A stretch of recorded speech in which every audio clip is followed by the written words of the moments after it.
Okay, so today we're going to be talking about my two favorite rackets that I've used and common rackets that you may see at tournaments or even just between recreational players. And if we're talking professional, you might see it in the hands of Rafael Nadal and uh, for someone, last name is Sock. I forgot his name just now. But yeah, they used the Pure Aero by Babolat, and I have the 2018 and 2019. This is my racket of choice. I'm going to discuss what each one does. It's very similar, obviously, but I'm going to talk about the small differences and why I transitioned from 18 to 2019. Okay, so basic things, it's 100 square inch head size, 27 inches length, which is standard. So it has a lot of things similar to other ones. It's 16 by 19 string pattern, but I like the FSI spin technology, and basically what that is, it's just where they put the spin grommets. So Babolat has this technology where they put grommets at the top or the side of the frame to create more spin, so that the string actually moves around more and slides better, to get that bite and then spin the ball. So I like that aspect. I really do feel as the 2018 actually gave me more spin on the ball compared to 2019. Like let's just say you have the same type of normal technique. Let's say it's just kind of mediocre. This one's gonna get you more spin, in my opinion. But as you just make better technique, you can obviously get the same result with any racket and with the 2019 as well.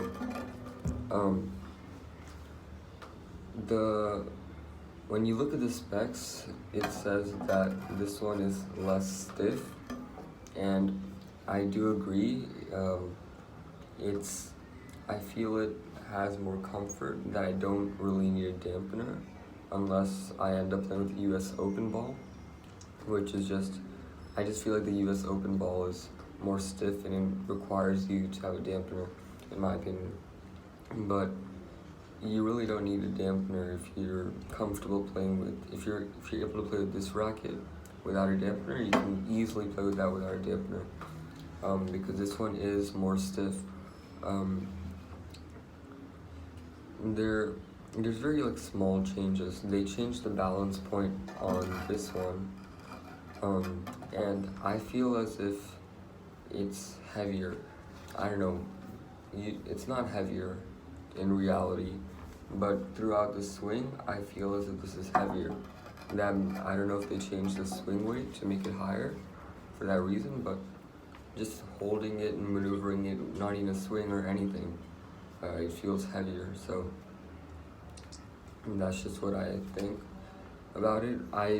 But the reason I like that is because I feel as if I'm able to go through the ball without so much shock, because the heavy weight that I'm feeling, and this is not weight, just letting you know, I do not add weight at the top. That's just a small sticker I put on the top, don't worry about that.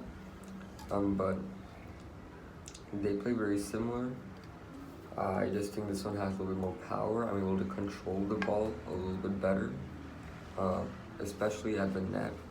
I'm able to make the ball change directions very easily. It's just point and shoot for me when I'm at the net. And from the baseline, I'm very consistent with this racket. I don't find the sweet spot being small at all, especially since it is a 100 square inch racket. It is big. And all that means, so the sweet spot is actually very small, okay? It's smaller than the ball itself, but the area around it is like the margin for error. So if I hit like anywhere outside, I feel as the ball is still going to go where I want it to. That's all that a large sweet spot means, is how much margin of error there is.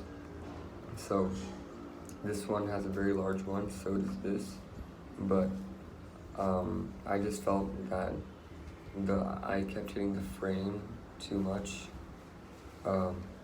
This may be because of my bad technique that I had when I did use this frame, but now when I'm playing with it, I'm still getting the same issue, and I hardly get it with this, so the weight may have helped my stroke be more clean, but they do play very well, very similar, but I just feel like this just takes my game up to the next level a little bit, more consistency, and I feel as if there's more power and the control is way better than it is 2018. So it's like I said, point and shoot. That's all it is. Yeah. Thanks for sticking around. If you should, I would definitely recommend testing this one, as well as the Pure Drive and Pure Strike. But I would only suggest it if you're like maybe 3 months into tennis, you're getting a lot better, you have your fundamentals down, then I would recommend switching to one of those 3 frames, this, Pure Drive, and Pure Strike. But I would definitely recommend the Aero and Pure Drive. It suits more people, and it can definitely help your game get to the next level. Thank you. Subscribe, like, share with anyone, your friends, family, whatever. It doesn't matter to me.